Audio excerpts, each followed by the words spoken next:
JBNN will keep you informed. I'm Michelle Jones. Before we get into the news, please remember to like, subscribe, leave a comment, and share the news with someone today. Now on to the news. Jailbreak at a Rockabessa police station averted. The quick action of police personnel reportedly stalled an attempted jailbreak by prisoners at the Rockabessa police station. Reports are that around 7:30 p.m. on Friday, June 14, police personnel on duty were reportedly alerted to sounds coming from one of the cells.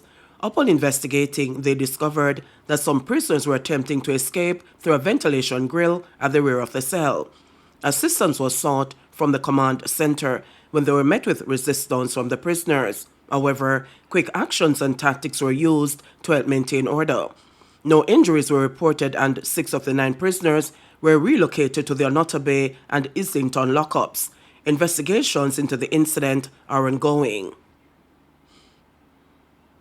Stolen vehicle recovered. 2 people arrested in St. Catherine.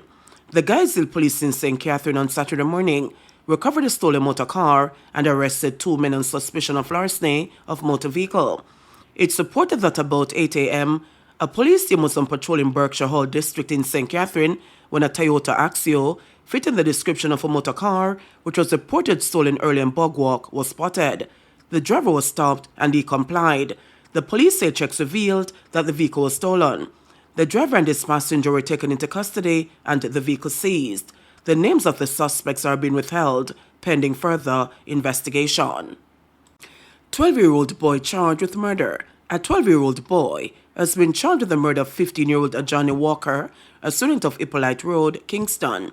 About 7:05 p.m. on June 7, Walker and the 12-year-old boy were reportedly involved in a fight when the boy allegedly armed himself with a knife. The boy reportedly stabbed Walker in the left side of his neck before running away.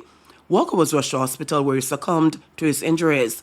The boy was charged on June 13 after a question and answer session. A court date is being finalized for him. Mother upset over alleged police beating of son at Mandeville lockup.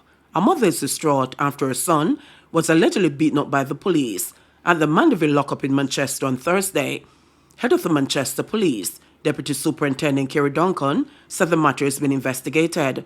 What I know is that there was an incident on the 3rd block where police were also injured, he said.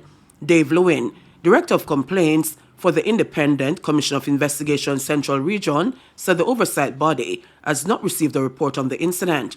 Heather Wilson said her 28-year-old son, Orlando Lee, who is charged with shooting, was remanded after attending court in Mandeville. According to Wilson, the information she received is that the police officer who allegedly physically assaulted her son had been making threats to him. She said she was told he wanted to pee but they won't let him out. So another person was giving him a buckle to use from another cell, and that was when a police officer come to the cell and tell him to come out. She said her son has received injuries to one of his eyes and his right hand. I think his left hand is in a sling, she said. She said the incident has left her traumatized. I feel awful. I didn't sleep last night from morning I don't eat, she said on Friday. Wilson said Lee, the older of her 2 children, has been in remand for 2 years at a facility in St. Catherine. She said he was transferred there because of the alleged discrimination he was facing in the Mandeville police lockup. Probes launch into death of detainee in Trelawney lockup. The police and the Independent Commission of Investigations Indicom are investigating the death of a detainee in a lockup in Trelawney on Thursday. The deceased has been identified as Wayne Mott, 52, from Hague in Trelawney. It was reportedly found unresponsive in his cell at the Falmouth police lockup around 11 a.m. Mott was in custody on a charge of assault occasioning bodily harm. 2 St. Catherine women charged for stabbing man during fight. 2 women have been charged with wounding with intent after they allegedly stabbed a man during a fight in their community in Spanish Town, St. Catherine, on May 29.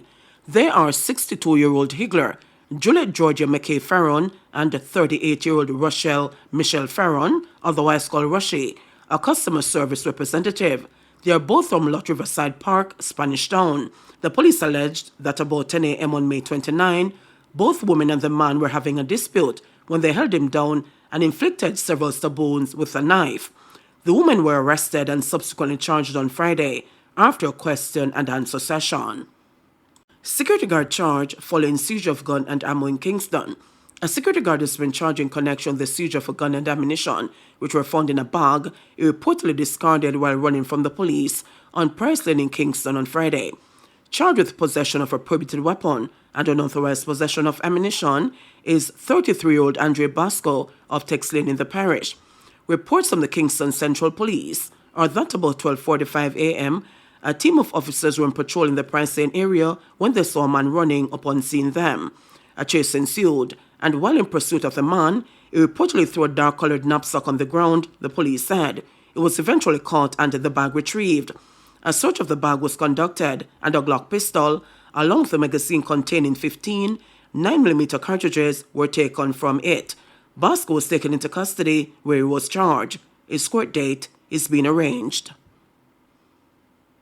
3 women injured in drive-by shooting ahead of Peace March. 3 women, 2 of them sisters, were shot and injured in a drive-by attack on Thursday evening in Rose Gardens, central Kingston, threatening to reverse the peace that residents of this volatile and gang-ridden community have worked to maintain since January. The violent attack came 2 days ahead of a peace walk organized for the community, popularly referred to as Spoilers, by the United Nations Educational, Scientific and Cultural Organization, UNESCO, Kingston Central Police, Yard Empire, and international non-governmental organization Heavenly Culture, World Peace, Restoration of Light. Head of the Kingston Central Police, Superintendent Burswood Williams, said he does not foresee Thursday's shooting disrupting the peace that has existed in the community since the start of the year. There was a shooting incident. A car drove into the area and men opened fire, and 3 women were shot and injured. We can't make predictions, but we're going to ensure that the peace we're enjoying in this space continues. This is the first incident since the 1st or 2nd of January. It was a vehicle that came into the area and impacted this space. The citizens want peace, and together with the police, they are working, Williams said. Saturday, we're supposed to be having a big peace march in this space, led by UNESCO and some other stakeholders alongside the police. Will impact this space with a major march starting at 3 p.m., Williams added. Since January, many were once at violent odds with each other, began to use the lull in violence to make amends, and even stage regular friendly football games as well as a peace dance. On Thursday, the 3 women were shot at a premises in close proximity to the intersection of James and Charles Streets. The incident occurred at approximately 8:30 p.m. Despite Superintendent Williams' optimism that the shooting will not disrupt the peace, some residents are on edge.